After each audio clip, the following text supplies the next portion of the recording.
It was here, on the shores of Lake Garda, in Salo in northern Italy, that Mussolini founded a new regime. An Italian social republic, as he called it, without a king, and representative of the anti-capitalism of his youth. He, his wife, and several of his children would reside in this house for a year and a half, the time that he had left to live. His mistress, Clara Petacci, moved into another villa 10 kilometers away. She urged him to take revenge on the traitors. Today, only blood can wash away the shame.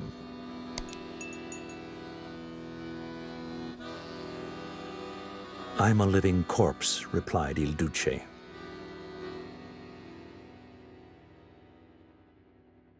Cut off from the world and disheartened, he was living in a bubble, more or less a recluse, and not even allowed to bathe in the lake. He formed a government with fascist party bit players. But when he went about the town of Salo, and even when he went to visit his mistress, he was followed by SS men there to protect him. In theory, his regime still governed the north and center of Italy. But this was a decoy. In reality, the German army occupied half of Italy, and Mussolini was its puppet. Between signing autographs and making diplomatic visits on behalf of a fictional sovereign state, he played his role with aplomb.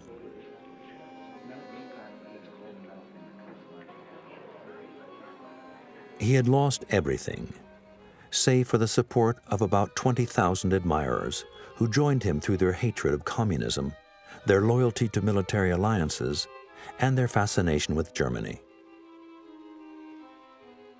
Like many others, I was fascinated by the German army. That's why I joined up. Because the only ones who would save us from communism were the Germans.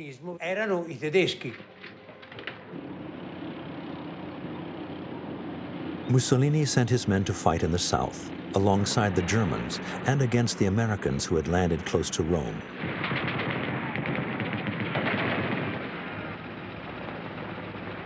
There they came up against another Italy, monarchic Italy, which had overthrown fascism in July of '43 and joined the Allied camp. Were you ready to follow Mussolini to the bitter end? Yes, I was. But I was disappointed. Because our true enemy was in Eastern Europe. It wasn't the Allies. The Allies just pissed us off with their constant bombing. We got caught in an air raid, and a bomb blew my whole arm off.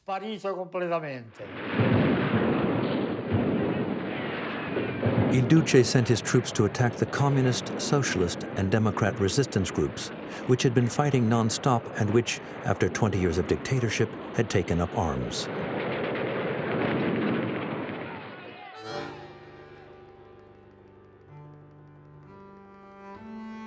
Civil war broke out, much bloodier than the one that had been fought in the early days of fascism. Raids, roundups, torture, executions. Thousands of partisans were killed by the Nazis and their fascist allies. And many Jews as well, who despite persecution had been left in freedom. They were rounded up in transit camps and transported to Auschwitz. Some of them managed to hide, like Silvana Ayokaiyi, but nearly 8,000, a quarter of those deported, never returned. We heard that my mum's sister, her husband, and my cousin were taken to Turin after someone who worked for them denounced them. And none of them came back. So people should stop singling out Hitler. I put Hitler and Mussolini in the same boat.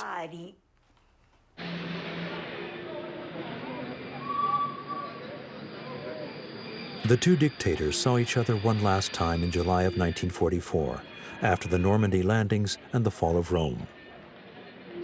Hitler had just survived an assassination attempt by German army officers. For the first time, he seemed vulnerable, as Mussolini had been for some time now. Mussolini was secretly happy.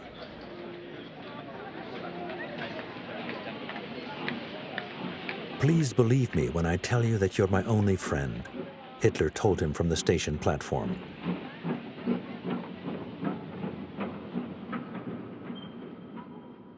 Until the end, he obeyed the Führer. Despite his own misgivings, Mussolini agreed to punish his son-in-law Ciano, here in the light-colored raincoat, for his betrayal in July of 1943. Arrested a few months earlier, Ciano was shot after a summary trial.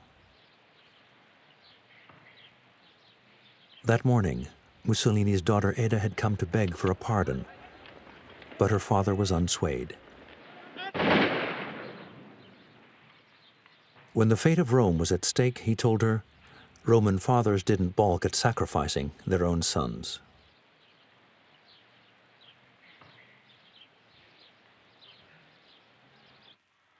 He knew it would soon be his turn, but his mistress Clara urged him to keep fighting.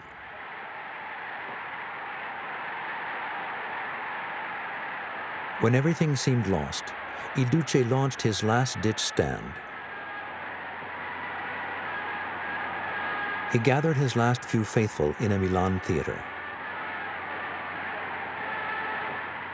Noi vogliamo difendere con le unghie cointenti la Valle del Po.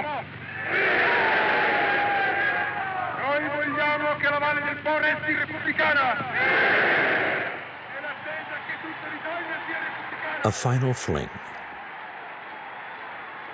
For 2 days, he visited his former stronghold and appeared on the balcony at the Piazza San Sepolcro, where he had founded fascism 26 years earlier. He was 61.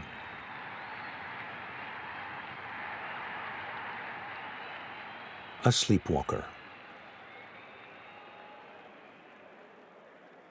"I don't care about being assassinated," he wrote to Clara Petacci.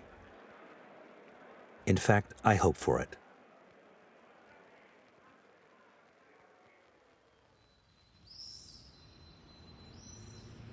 It was here, in Milan, while Italy was finally freeing itself of fascism and the Germans, that Mussolini would be seen one last time in public.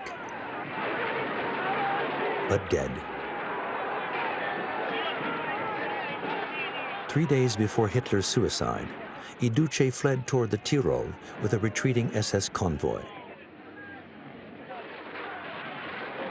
Disguised as a German soldier, he was captured by communist partisans, along with Clara Petacci, who was accompanying him.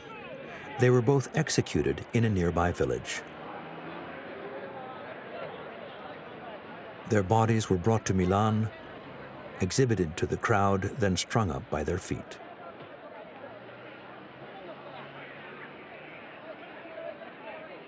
He loved Italy, and Italians loved him. But after, they changed. I still don't understand why they changed. An unworthy death for a man. Horrible, dreadful, negative. I'm ashamed that the resistance did that.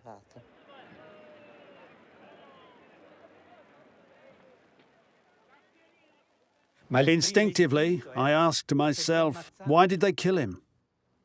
They should have given him a trial. By mistreating his corpse, weren't the witnesses, in a way, meting out brutality on themselves? It's as though Mussolini never existed. We took a big gasp of air. We had only one desire, to start over and to forget. We didn't even want to talk about what had happened. fascism, a kind of collective journey. In 1957, in an Italy that had become a democracy, Duce's body was exhumed and reburied in his hometown of Predappio.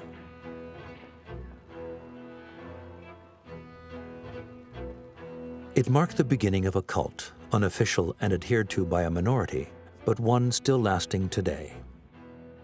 There, like that. You see how much I still love him? What I did, I'd do it all over again, even today. For sure I'd do it again. But if my son did it, I'd thump him.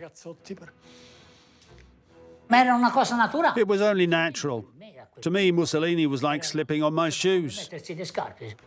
In the end, he was no clown. Mussolini. But Mussolini was hugely to blame. It's disastrous that men like that can be placed at the head of a nation.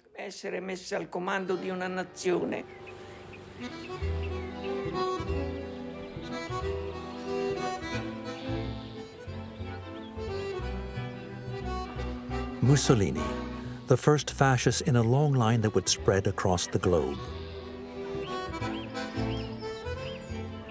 A century on, his ghost still haunts Italian minds.